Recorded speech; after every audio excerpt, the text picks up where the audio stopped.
over it completely.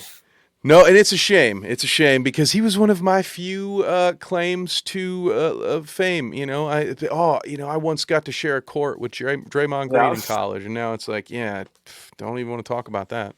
Mm-hmm. But we have one more. We have one more, and this goes back to the Kevin Durant Mm-hmm. story. Now he is back in Phoenix, and he was asked about his legacy. Now, It's I am not going to read all of this to you. I will spare you all of that. But broad strokes, I will leave it up here long enough for you to read it, and I'll scroll back down here to catch that bottom line. But basically, he says, I don't care about legacy. My legacy was never legitimate, was never looked at honestly once I joined the Warriors. So, yep. did you read this, James? And Yep. if not, or whatever, do you have thoughts on it? Do you agree with his take? Is he pouting here? Is he kind of hedging his bets so he can just say, I don't care about this? So, what is your takeaway from this from Durant? It's interesting. It's an interestingly honest take, and I don't disagree with him completely because I think as soon as he joined the Warriors, everybody just crapped all over him. Talked like he wasn't good Yep. enough, this, that, and the other. He's absolutely, and he's right. There is a narrative. He's absolutely right. So I think it's a refreshingly honest take on it. Like, also, Kev, like, how much in your daily life do you think about your legacy with everything you do, or do you just want to be the best you can be? Like, at your job, with this, like, isn't that all that matters? I don't think Katie goes around like every night, like, man, my legacy. Like, I don't think they care. I don't think they really think about that stuff. I would tend to agree. Now, this is apples to grapefruits here because I don't have any NBA championships to celebrate. But what I have found is the only time personally that I think about legacy building moments is sort of like right after you accomplish them.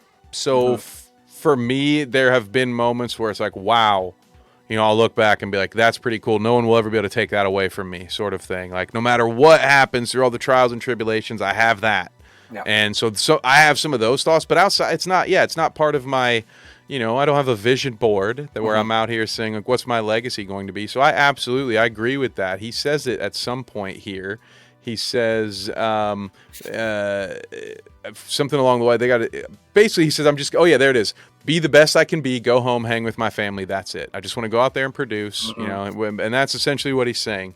And yeah, it's because I'm discredited at every step of the way is essentially what he's saying. But I agree with the idea of like, yeah, you just why if you're so focused up on that, you're in the wrong mindset. It's I I have agree. Yeah. paraphrasing a popular quote that I actually have on a mug somewhere, but it's essentially like greatness is a fallacy.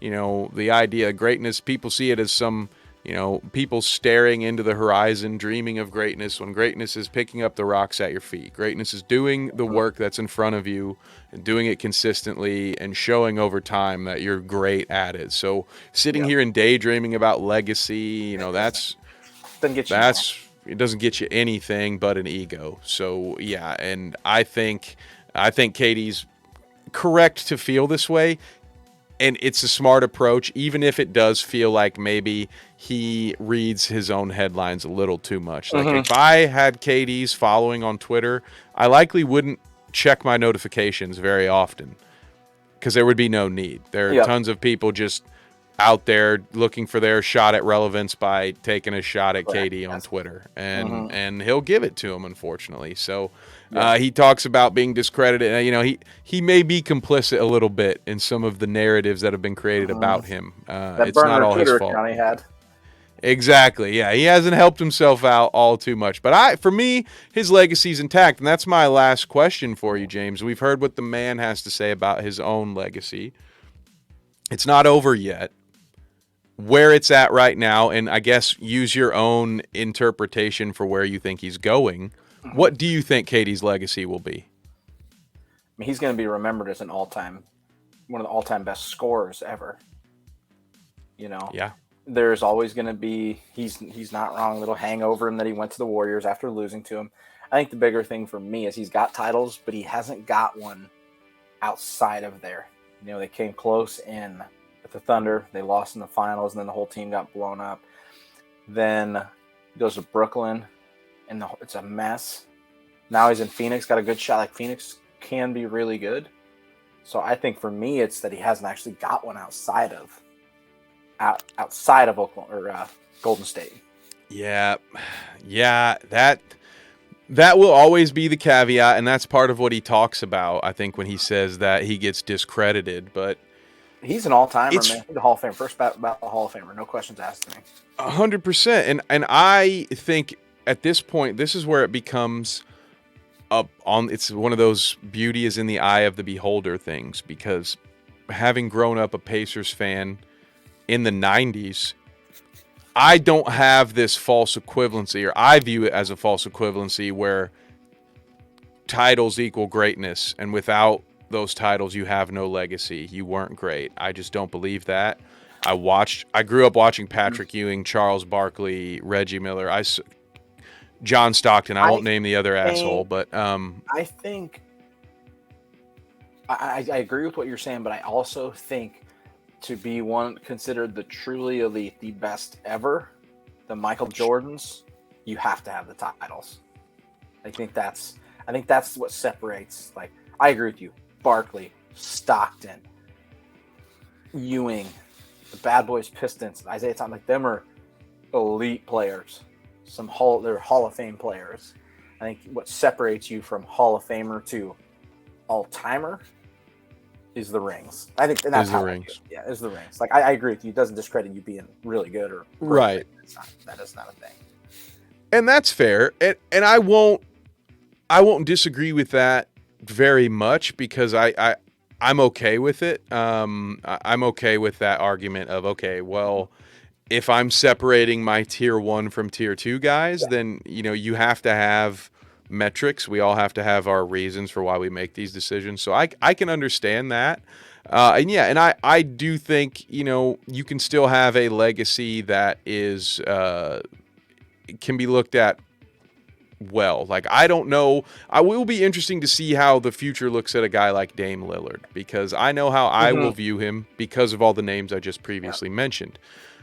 However, I do understand this concept that, especially with the player flexibility, like with the control that these players now have over their own destiny, you can make the argument that, especially for a guy of Dame's caliber, like, if he were just willing to leave Portland, there's really no excuse for why he shouldn't retire with a championship, because he should be able to join really any team and make them immediately better. Dame's a guy who, like Vince Carter, can probably play until his early 40s because he can shoot from wherever. And he'll be able to and he'll be able to expand his career exponentially because of that, because everybody's going to need somebody who can space the floor. And you don't, if you're 9th or 10th in the rotation, and that depends on, will he be willing to do that? But it's tough, man. Legacy wise, I think KD is still one of the greatest, one of the generational players. And here's the caveat that I'm adding. I understand the championships part. I understand essentially devaluing the Warriors championship. The thing about Kevin Durant is, when I look at the modern day NBA, as much as LeBron James gets a lot of credit for it, to me it was Kevin Durant as on top. So yes, Steph Curry changed the way the game is played because he did what he did at his size, and it made it more believable for short guys everywhere to think, like, I could actually go out and be an NBA player. And I think a lot of kids who maybe otherwise never would have dreamed to chase that dream have done so because of Steph Curry. So you could make the argument Steph Curry is the one who changed basketball, but Kevin Durant to be lauded as a 7-footer. We all know now he's not really 7 feet tall, but coming out of college, everybody said he was a 7-footer out of Texas. Weren't sure that he would be able to play the game the way that he's played. And so for him to do, like, we're seeing Chet Holmgren, we're seeing Wemby. Yeah. And to me, like, all that goes back to Durant. And for that reason, Bol, yes, of course. And for that reason, and I don't think you can say this about every player, and that's why I'm making this specifically about Kevin Durant. I think he could be one of those guys. Yes, you want to take a point away. say that title isn't a quote unquote real title, fine. Well, he changed the way the game has been played over the last decade and a half, and to me those will balance out. So to me, I do put KD up with the all-time greats, and I think 20 years from now, people talk about Kevin Durant the way that I talked about Bird and Magic, or the way that I talk about Bird and Magic. You know, that's just how I think that's how it'll be. I think so too. I think that's a good take. So, you know, an interesting take that I heard last night after the Bucks put a hurting on my Indiana Pacers came.